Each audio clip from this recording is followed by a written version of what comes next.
Okay guys, here are your actives here. We are going to, well, we're trying to entice the Poecilotheria subfusca here to partake in a nice yummy cricket. I think I should have taken the other enclosure here off of the table while I'm filming because it seems to want to hone in on that one a little bit. You could see the roach there. This is Samira. This is my female Poecilotheria subfusca highland, or what some people are calling the Poecilotheria species highland. We're still not quite sure what they're doing there. So we're going to do a little bit of this and a little bit of that. I hope you guys enjoyed the substrate video. We'll do a few checkups here. We're going to try and feed Dichelobrachys fimbriatus in this video. I will show you a tiny tarantula that molted.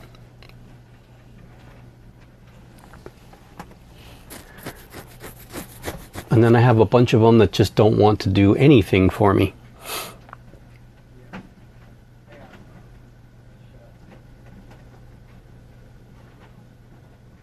Yeah, she is a extremely picky eater. I don't know why. In the beginning, I was feeding her red runners and she was eating them okay, but she was never a consistent eater. So I couldn't always rely on her to actually take the prey. Well, there we go.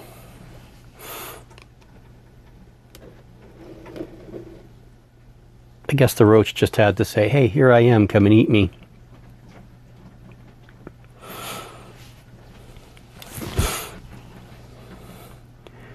I've actually been, there's a handful of my spiders I've been very excited when they molt, and they molted female. This is definitely one of them. My Salmopaeus pulcher was another one. Of course, my Ceratojaurus darlingi, I was really happy with that one.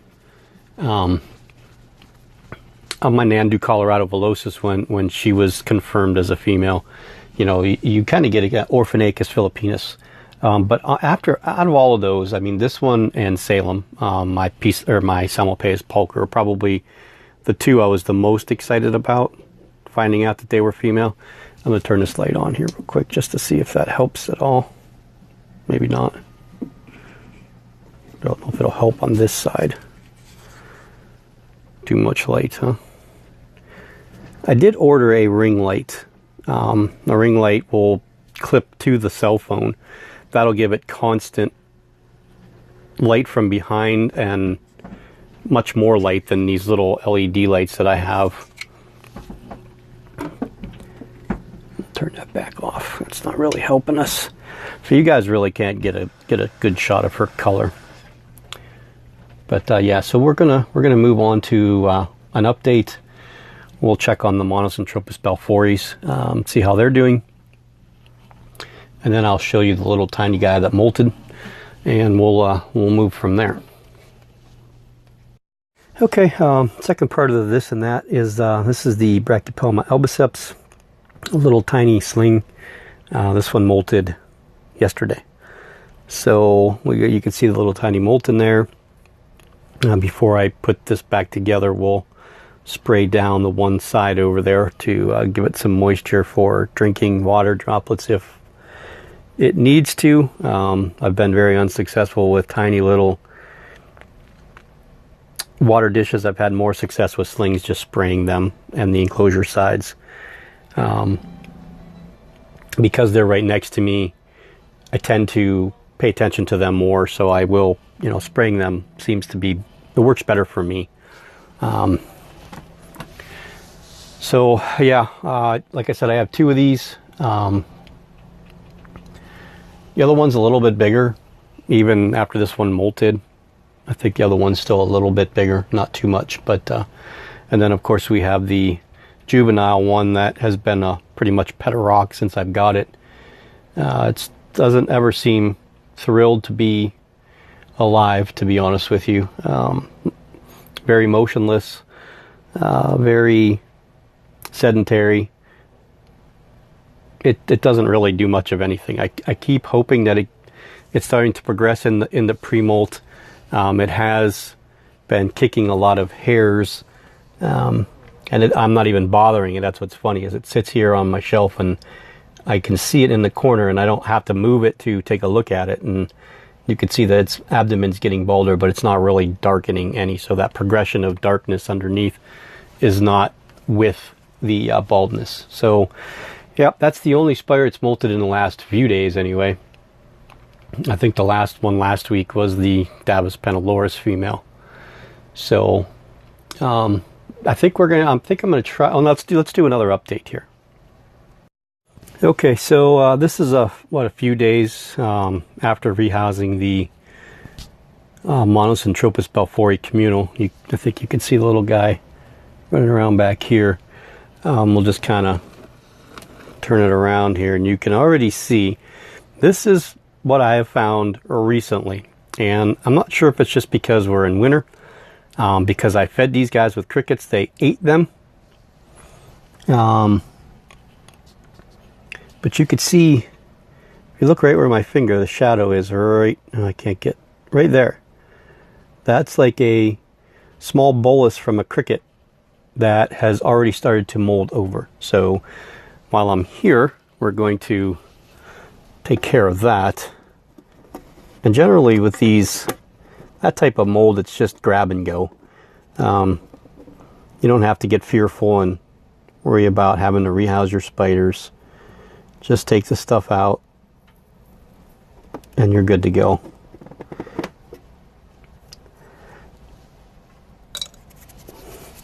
So you can see the webbing that they've done, which isn't a lot yet. They do seem to prefer this rock outcrop. Whether they're up inside there, I don't know. They did move a little bit of dirt, not a lot. There was one in the burrow where the shadow is here yesterday, but I don't see, looking down inside there, I don't see anybody in there at the present time. They seem to like where this one is. You will see 2 or 3 of them there, but the majority of them, you can see where my finger is moving right there, they are inside here in this rock encropment there. So I mean, it kind of worked out the way I wanted to. I threw 5 crickets in there the other day. They are all gone. None of them are running around in here, so I know they were eaten, which is good. And there was still a molt that was laying around here from when I transferred everybody over because it got caught in their webbing, but I think that's over here by the water dish. It was up top, way up in the back side here where the shadow is there. It was sitting up there, but now they moved it. It's over by the water dish. So, yeah, so that's them. They seem to be doing fine. We'll do another update here on recently rehoused spider. This is another spider that I rehoused within the last week. This is Salem, the Salmopaeus pulcher. I enjoy the looks, the aesthetics of this enclosure very much. I was really pleased with the outcome of this. And what I made for her here, no spider. Imagine that. And if you guys remember, I said I was going to put corkboard back behind the back side of the enclosure because I didn't really want her to go back there. She didn't care. She climbed up from here and down inside, and you can see she's done her webbing, and this is where she's going to live, and that's fine. I just hope that she comes out every now and then up front so that I can get some pictures of her, and we can catch. Well, geez, this is going all over the place. Nice wobbly camera work there. Yeah, so she's seems to be quite thrilled with her new digs. Come on, focus, for the love of Pete. I'm struggling with camera work today, if you haven't noticed. Focus. There we go. Now you could see the prominent trapezoid right there. That is very easy to tell that that's a female. I mean, knowing that it's female, first of all, it's a lot easier just to notice what you're looking for when you're looking for it. So I'm going to take some ventral shots of her with the macro so that I can keep them in my data bank for future ventral sexing of simulpace pulchers. I tried to do that with molts. So the spermathecae, I try to keep, the pictures labeled correctly. And I tried to put the size of the spider down too. So, it's a lot easier to tell, of course, the sex of a female as they age, both ventrally and through the molt or exuvia. So yeah, that's another update. Now we will try and see if my Chilobrachys fimbriatus might want to eat. Okay, so we're attempting to feed the Chilobrachys fimbriatus. I'm rather skeptical whether it's going to come out or not. Only because it is so vibration sensitive. The slightest movement around at all, you walk, if you just walk and the floor vibrates, the enclosure at all, it darts right back down its burrow. Same thing with the Ceratogyrus, Cereopagopus lividus. That spider's been out the front of its burrow for the last week since it molted. I fed it once, but it's out all the time. I've tried to take pictures of that spider, I can't tell you how many times. And the minute that I put my little LED flashlight, just tap it on the top of the enclosure at all, it takes off. So I have yet to get pictures of it. I have seen the ventral side of the carapace and the first four legs. That's about really all I've seen of the spider. I almost want to put it right here next to me on the nightstand, so if it does come out, I can at least get a view of it, because it's definitely a spider you can't grab the enclosure and bring down. So again, doesn't look like the fimbriatus is going to come out and eat, so we're going to give the cricket the evening and see what transpires.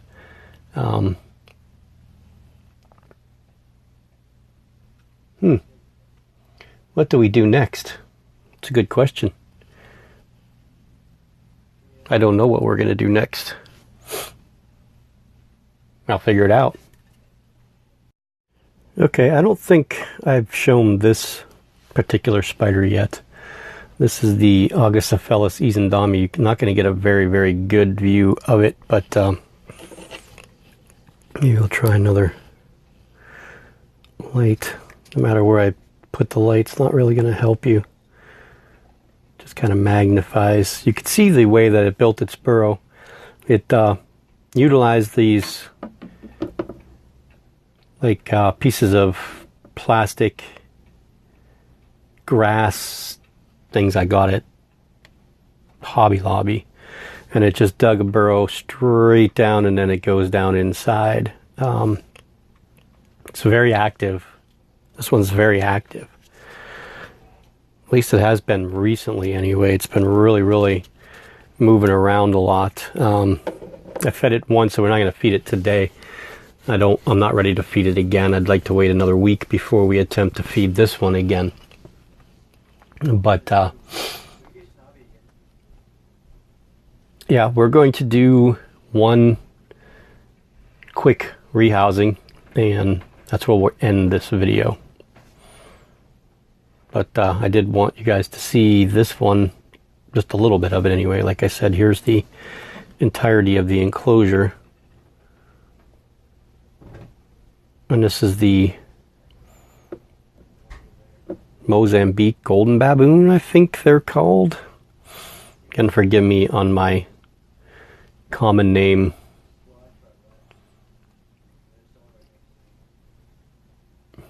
recollection, or lack thereof recollection. I don't think I labeled this one yet, so that's probably why. I don't think I do have a label on there, so we'll have to get some of these spiders labeled. There still are a few that need to get labeled. The Balfours, the Albiceps, of course the two that I put in the uprights, the Semmelpace pulcher and the Poecilotheria subfusca, both need to be labeled. And a lot of the longer enclosures, the Brachypelma amelia, I think I have a tag made for that one. The Damon diadema needs to get labeled. So we're going to go ahead and we're going to rehouse the Grammostola porteri. I believe that's the one in the lesser conditions of the two that are there. And we're going to put her into a softball enclosure. Okay guys, so we're going to get little Grammostola porteri. Hopefully that will be cooperative, but this one's not very cooperative at all.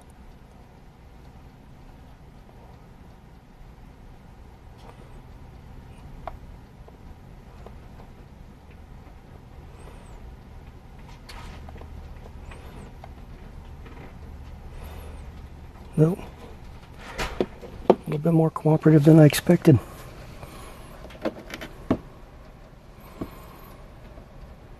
So we went from that little tiny baseball cube to this little tiny softball cube.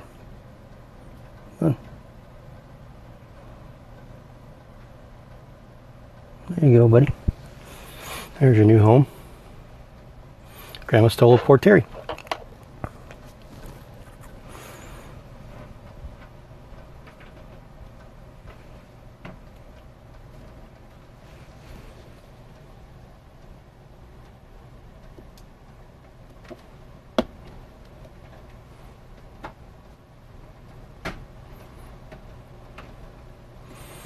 Now we're going to want to be adventurous, aren't we?